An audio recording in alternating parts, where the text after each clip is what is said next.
और है ये, अब हम आपको दिखाते हैं कि कैसे नेपाल में 3 जिलों की विनाश लीला ने हमारे देश भारत को भी दहला कर रख दिया। जी हां, नेपाल की इस आपदा में 285 भारतीय अब भी लापता हैं, जिनकी खोज चल रही है। भारत ने नेपाल को राहत कार्यों के लिए 50 टन राहत सामग्री भी भेजी। तो आइए हम आपको दिखाएं कि आखिर कैसे तहस नहस हो गया है नेपाल। तिब्बत से आई तबाही नेपाल में विनाश लीला मचाई।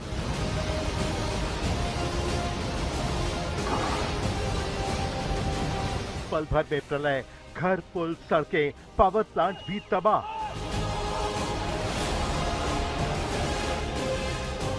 हर तरफ तबाही के निशान, डरा रही है नेपाल की त्रासदी।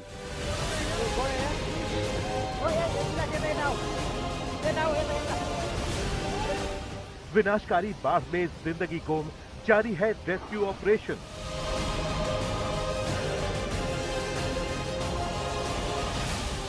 साढ़े 300 के करीब मौत का आंकड़ा, 200 से ज्यादा भारतीय लापता।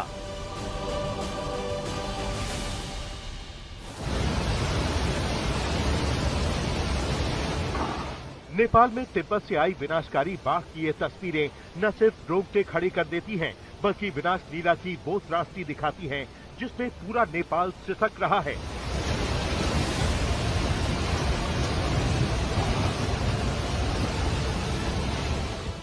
चारों ओर हाहाकार है, विनाश का मंजर है।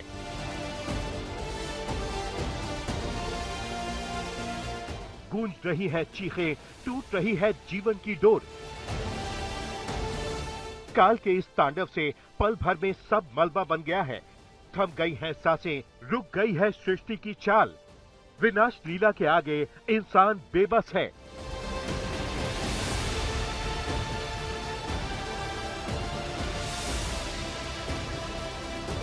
नेपाल के 3 जिले रसुआ, नुवाकोट और धादिङ विनाश लीला की त्रासदी झेल रहे हैं। महाप्रलय का मंजर ऐसा है, सब कुछ मलबे में मिला हुआ नजर आता है। नेपाल के रसुआ क्षेत्र में भोटेकोशी नदी में ऐसा विनाशकारी सैलाब आया कि जो उसके रास्ते में आया सब कुछ बहा ले गया। मौत का आंकड़ा 350 के पास पहुंच रहा है। 1500 से ज्यादा लोग अब भी लापता हैं। 33 पुल और 45 सस्पेंशन ब्रिज तबाह हो गए हैं। 13 पावर प्रोजेक्ट्स को नुकसान पहुंचा है। इस विनाश लीला से नेपाल थर्राया है तो भारत भी दहल उठा है। आज हम आपको दिखाएंगे कि नेपाल में विनाश लीला क्यों मची, क्यों इसके पीछे चीन को जिम्मेदार ठहराया जा रहा है। लेकिन पहले बात उन भारतीयों की करते हैं जो उस त्रासदी में लापता हैं। विदेश मंत्रालय के मुताबिक नेपाल में आई विनाशकारी बाढ़ में 288 भारतीय नागरिक अब भी लापता हैं। इनमें नेपाल के त्रिशूली 1 हाइड्रो पावर प्रोजेक्ट पर काम करने वाले 73 भारतीय नागरिक भी शामिल हैं। नेपाल में फंसे 21 भारतीय नागरिकों को सुरक्षित बताया गया है। इनमें से 11 लोगों की पहचान हो चुकी है। तमिलनाडु से कैलाश मानसरोवर यात्रा पर 2 अलग अलग जत्थे गए थे, जिनमें एक ग्रुप में 37 लोग और दूसरे ग्रुप में 49 लोग थे। वहीं पश्चिम बंगाल से 32 नागरिक नेपाल में रसुआ जिले के टिमुरे गए थे। केरल के 33 नागरिक और दूसरे राज्य से 61 भारतीय नागरिक अब भी लापता हैं। इसके अलावा चीन के तिब्बत क्षेत्र की तरफ कैलाश मानसरोवर यात्रा पर गए लगभग 200 भारतीय भी फंसे हुए हैं और उन्होंने मदद की गुहार लगाई है। 73 भारतीय नागरिक हैं जो कि त्रिशूली पावर प्रोजेक्ट में काम कर रहे हैं और हमारा एम्बेसी जो वहाँ का प्रोजेक्ट का हेड है उनसे टच में है। दूसरा ग्रुप है एक 37 लोगों का और 39 लोगों का जो तमिलनाडु से हैं। ये सम्राट ट्रैवल के जरिए कैलाश मानसरोवर यात्रा पे गए थे। तीसरा ग्रुप जो है 32 लोगों का है वेस्ट बंगाल से, पश्चिम बंगाल से, जो कि सम्राट ट्रैवल के जरिए कैलाश मानसरोवर यात्रा पे गए। चौथा ग्रुप जो है वो 61 लोगों का है जो विभिन्न राज्यों से गए हैं और ये रिचा ट्रैवल टूर्स के माध्यम से वहाँ गए। और पांचवा जो ग्रुप है जिसके बारे में मैं जिक्र कर रहा था पहले, वो 33 भारतीय नागरिकों का है जो केरल से है। जिनके अपने अभी तक लापता हैं, वो भारतीय परिवार घबराए हुए हैं। तमिलनाडु के त्रिचुरापल्ली की 49 साल की विमला रवि नेपाल में आई विनाशकारी बाढ़ के बाद से लापता हैं। परिवार की आंखों में आंसू हैं, कहीं कोई अनहोनी न हो जाए। विमला रवि कैलाश मानसरोवर यात्रा के लिए नेपाल गई थीं, लेकिन विनाशकारी बाढ़ के बाद से उनका और उनके समूह का संपर्क टूट गया। कोलकाता की शुभ्रा चक्रवर्ती से भी परिवार का संपर्क नहीं हो पा रहा है। 21 अगस्त को शाम को निकले थे चौलोजाई ट्रैवल क्लब के सामने से, और ये है मैम की फोटो। और मेरे साथ उनका बात हुआ था घटना के दिन ही सुबह 8:03 पे अंतिम वार्तालाप हुआ था।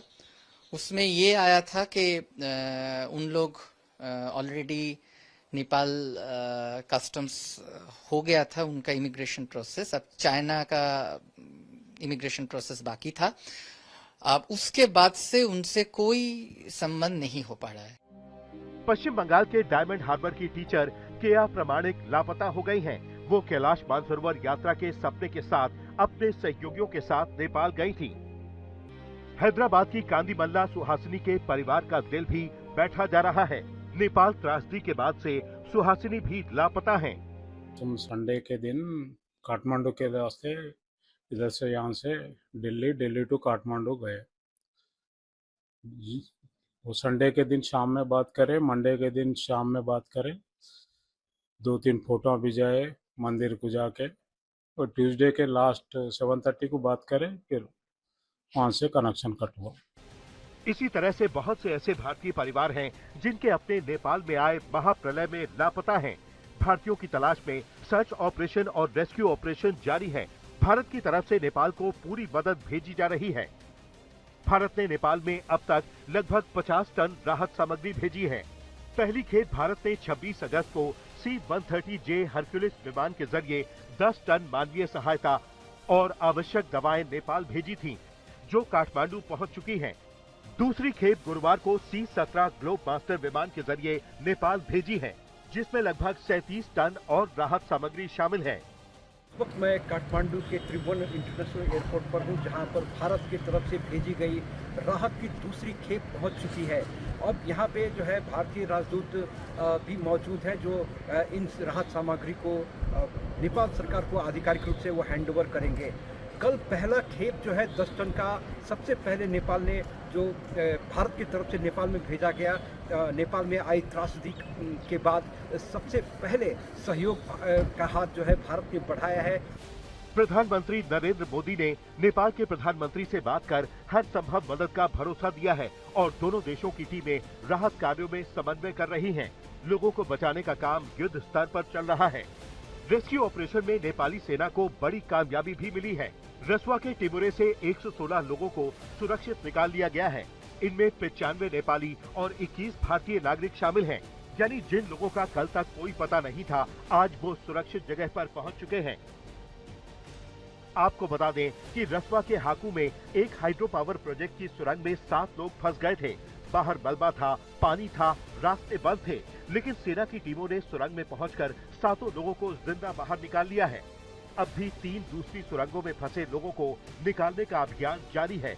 यानी हर सुरंग, हर मलबे का ढेर रेस्क्यू टीमों के लिए जिंदगी की तलाश का एक नया मोर्चा है। नेपाली सेना और सुरक्षा एजेंसियां दिन रात ऑपरेशन जिंदगी में जुटी हैं और भारत राहत और बचाव के इस अभियान में नेपाल के साथ खड़ा है। आज तक ब्यूरो।